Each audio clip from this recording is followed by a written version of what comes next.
Okay, so we'll just have you all stand in the same spot so we're not constantly moving our cameras. Okay. So if you want to just like walk up here, you'll talk, and then just step to the side, and then you do the same. And Hand these mics off. And then just take your mic off. You're going to put it up your shirt so we can't see that wire, and just clip it like that on there. Good to go? Or clip it up here and just wrap it behind you, around your collar. Oh yeah. Are we going to have enough time to switch the mic around per person? You can just We have to have enough time to swap the mics. Yeah. Otherwise, it won't be on TV. Let me use my another microphone. Sorry, officer. I don't know which one's which. Okay, well, that's what they're for. Yeah, that's what they're for. All right. Well, yeah, but their hands are Friday. That's why they're doing it. Once we get all the audio set up, can we just get like a 30-second heads up before we start? For sure. Okay. Just say ready in the mic when you're good. And give the 30-second at that time? Okay. Are you guys ready? Are all you guys ready? Yeah. Okay. We're ready, so whenever you guys give your 30 seconds. Let's go ahead and 30 seconds. Good whenever you are. And you're starting off, Corey? Yep. Okay. Good afternoon, everyone. As you can tell, we've got quite the scene here. We've had some serious flooding that has happened, and I've got several people here that will speak to you what has transpired over these last 24 hours that has impacted our community. I have Mayor Wilson Edwards, Interim President Mindy Benson, County Commissioner Mike Blake, and George Colson with Iron County Emergency Management here today. Just to start off on our end, we want to let our community know how much we appreciate everything that everyone's doing to assist in these efforts to help our community move through this. So I'll turn the time over to our mayor, and she can address more so what is going on.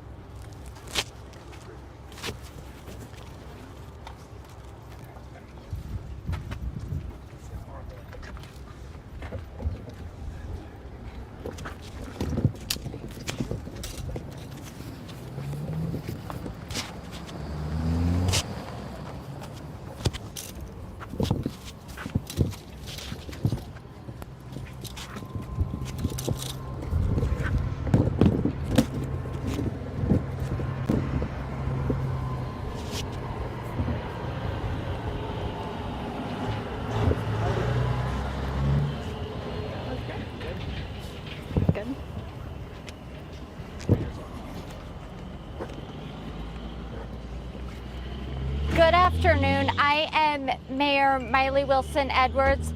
As Clint mentioned, and you can see behind me, we have cleanup efforts going on throughout our community. Yesterday, Monday, May 26, 2021, Cedar City experienced a large flood.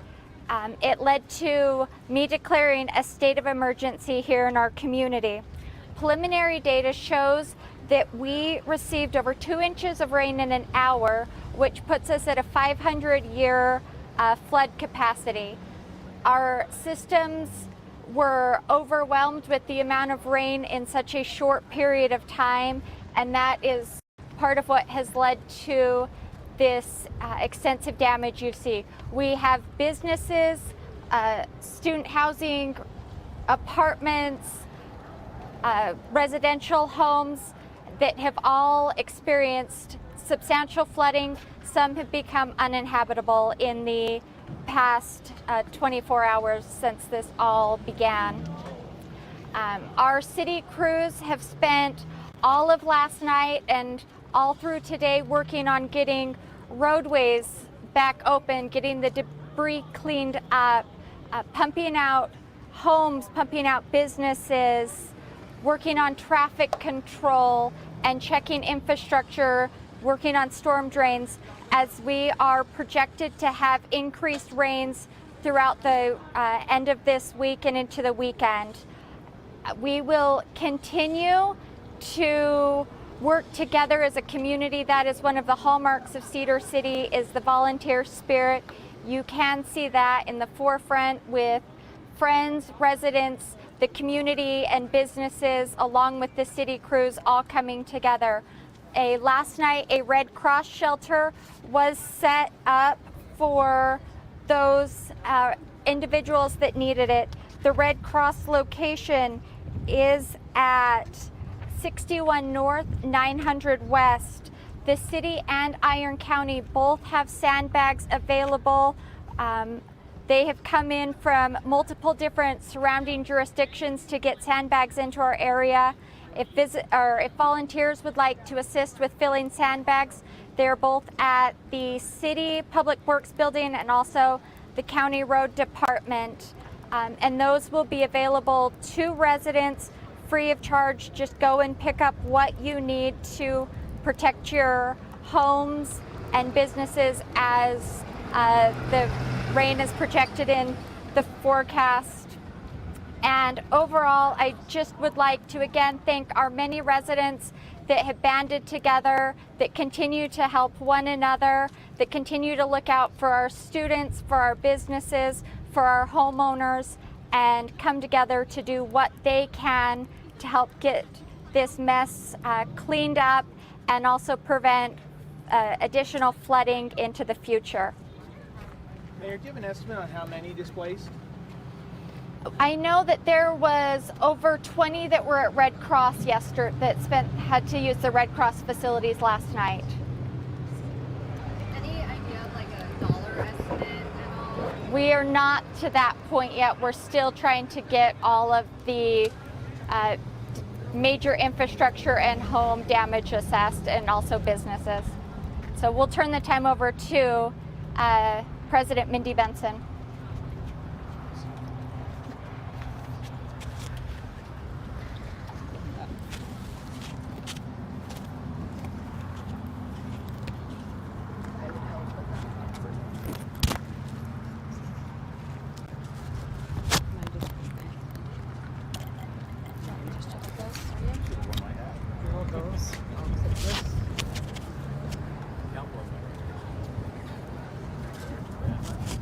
Southern California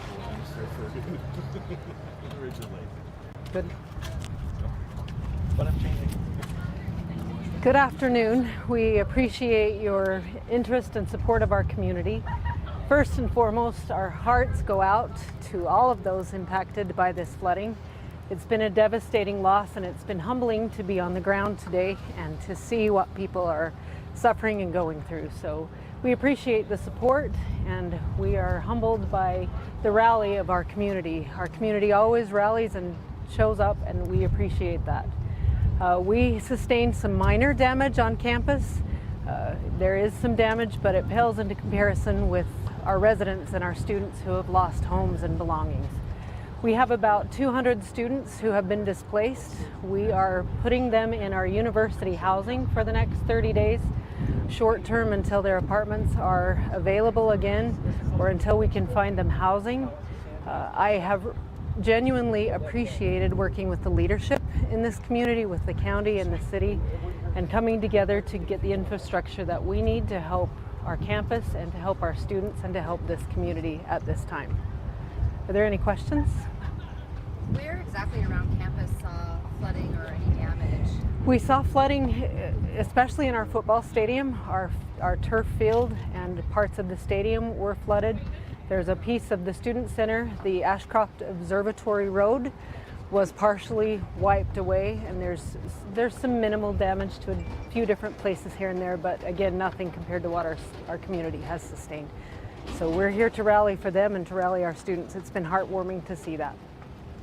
So those students have 30 days in your student housing to try and get their situations figured out? We'll keep them in student housing as long as we can. The problem is when school starts, we have full housing. Because it's summer school right now, we have beds available, so our students are able to move in there and we're able to accommodate them. Our community showed up and are bringing food and meals and clothing, whatever our students may need, and that's been wonderful to see. We'll keep them in there as long as we can and then help them find housing if their permanent housing has not been repaired yet. I know there's been a housing shortage at SUU, a lot of students struggling to find that. So how are you guys working around that? We have actually been able to find quite a few places for students to live. As our community always does, they step forward and they have been willing to take our students in. So they have taken students in to the point that we have accommodated quite a few of the students that needed housing. This will put an interesting kink in it with 200 students needing beds, but I'm confident that between the housing that we have and the community spirit that is willing to step up and help like they always do, that we'll be able to accommodate those students and take care of their needs. Great question. About how many students stayed at the Eccles building last night? We had 13 in rooms, but quite a few of them just went with friends or whatever they could find last night. We've reached out to them today, and we would expect more in our housing units tonight. And the fall semester starts in 3 weeks? It starts September 9th, so we have some time that we can take care of these students. If there's anything good about this, is the timing that we're able to take care of our students and help with the community for the next few weeks. In addition to housing, are there other needs unique to the students that they may have? I think just community members putting an arm around them if their parents are in California or Salt Lake or wherever they may be and they're unable to have family here. I think knowing that people care has meant a lot to our students, and just basic needs. You know, we had a music major today that she was saying my guitar, all my instruments, everything got washed away. So we'll get to work replacing some of that stuff for them.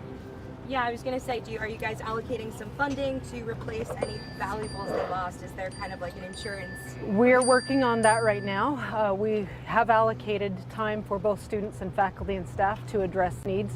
We had faculty and staff lose houses and have damage. So we allowed them to take some time as needed to address those needs, and then we'll talk about funding and how we can best be helpful. Thank you. I'll now turn the time over to Commissioner Mike Blake. Commissioner, you've got to squish down. No.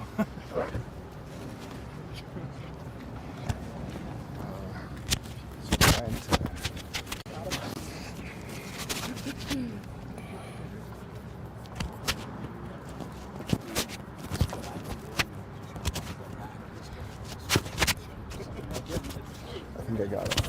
Maybe.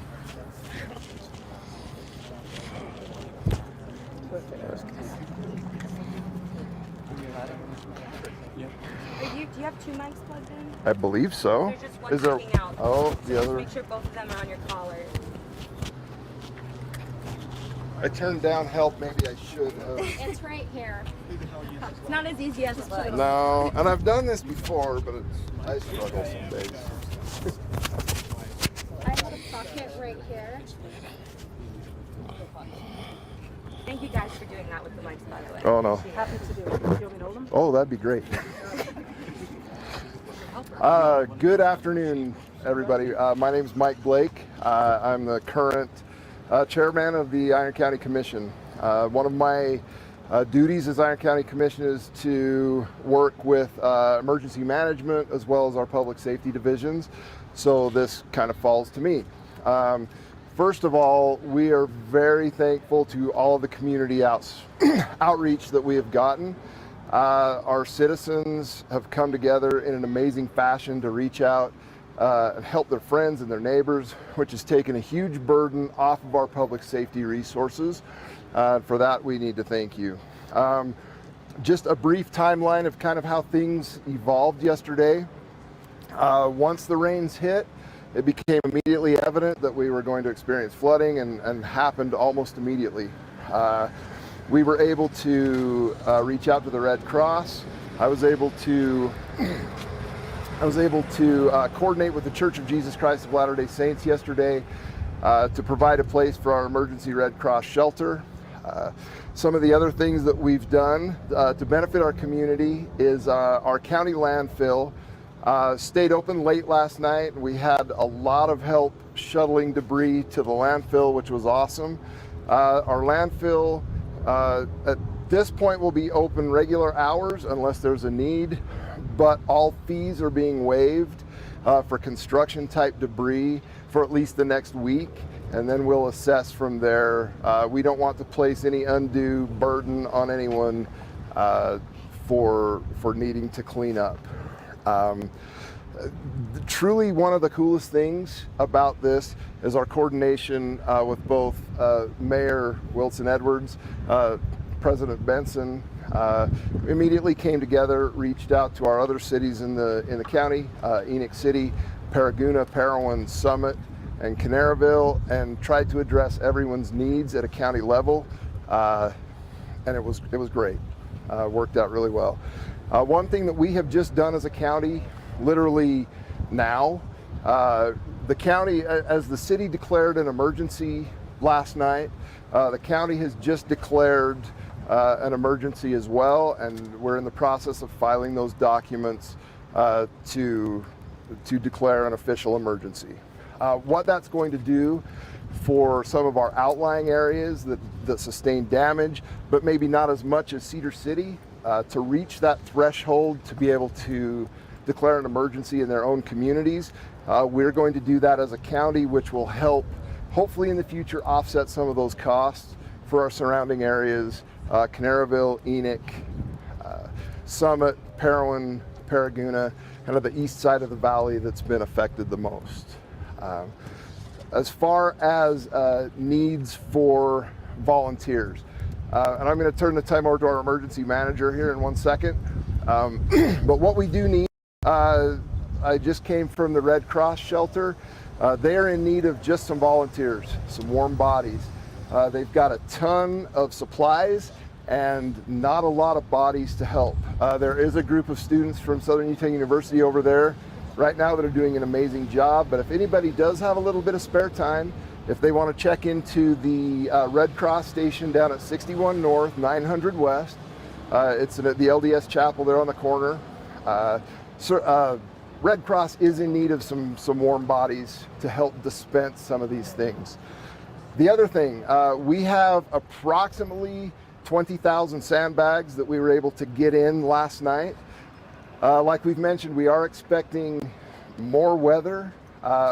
Hopefully we have a break for a couple of days, and then later this week and early in the weekend, we're expecting more severe weather. Our goal is to fill all 20,000 of those sandbags and have them available or deployed before we get hit again to mitigate some of that damage to our infrastructure and our citizens. Again, I just want to reach out to everyone who has helped us. It's been an amazing collaboration. Thank you very much. And I will turn the time over to Mr. Colson for just a minute to kind of talk about some of the emergency management logistics.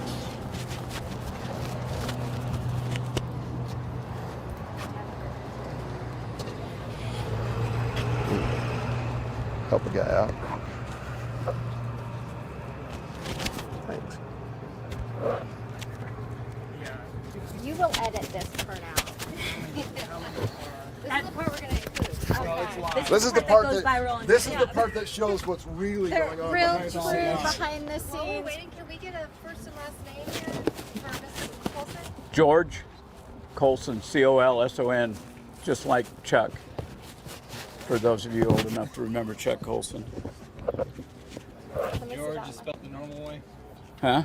George is spelled normal? Yeah. Yeah. No strange spellings. Iron County Emergency Management, correct? Do you want me to hold these? No, I can do it. Thank you. Yeah, Iron County Emergency Manager. Yeah. All right. Based on the flooding that happened last night in Cedar and some in Enoch and several nights ago in Parowan and Paraguna, as Commissioner Blake said, we've decided to declare a countywide emergency. We've got crews down right now at the county road yard filling sandbags. Volunteers have been absolutely fantastic. We've had people from all over the community show up. That's been great. The Red Cross has agreed to continue to hold their shelter open until after Friday. So we're waiting to see what damage we may come up with Thursday and Friday. And those storms may last into next week, so we're just kind of bracing for all of that. The state has been fantastic. I've got Washington County is bringing up a crew of trained damage assessors to assist Cedar City tomorrow, and the Red Cross, after our storms on Friday, has agreed to send trained damage assessors in to assess those damages. So we're going to be able to do plenty of damage assessment and do it really accurately. Our county road crews have been fantastic, filling sandbags, working all night, again, as the city people did, moving stuff, clearing roads.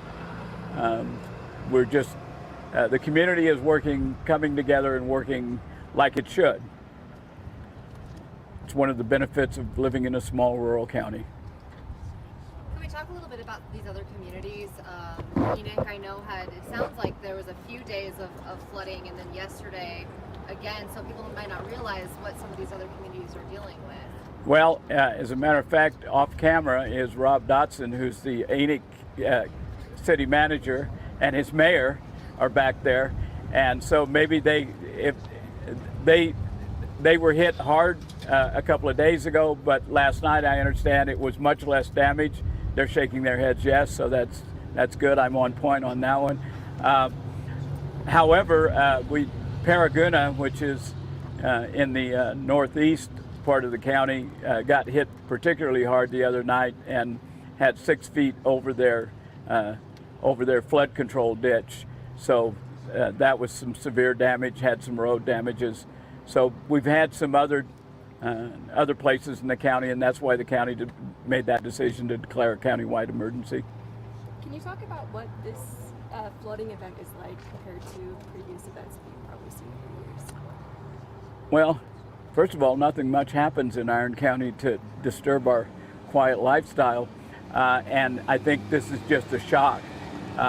We haven't had a flood in about, well, even any flooding probably in the last 2.5 years or more, and so this came as a real shock, and I don't think a lot of people were prepared for it. A lot of people now are reassessing where they built and how high they built and how they built, and so that's going to be a conversation that's going to go on beyond this flood. So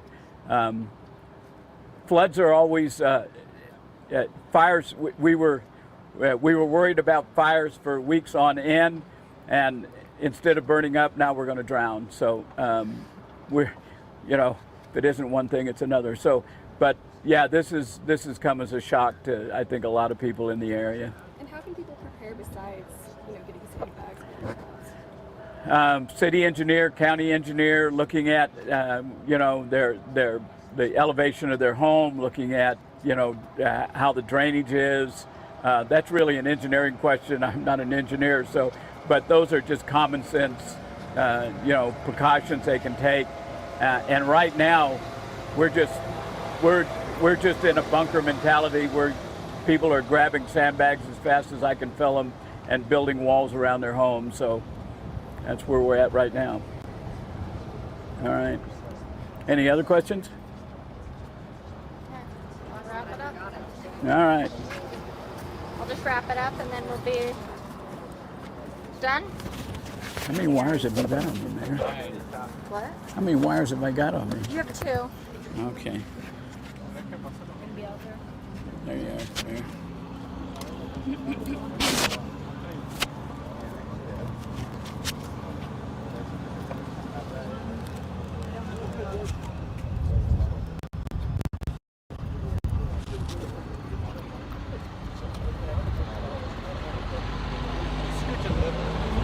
Is that good? Perfect. All right.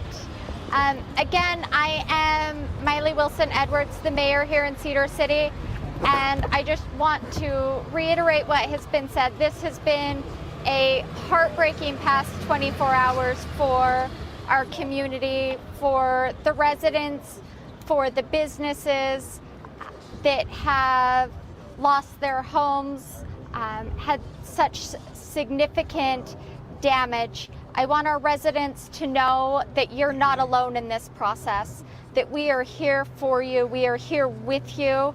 The city crews We will continue to work.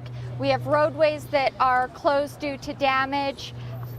We're going to continue to work to make sure that the public infrastructure is cleaned up, that it is safe, that storm drains are prepared. As I said, we're going into a number of additional days of flooding.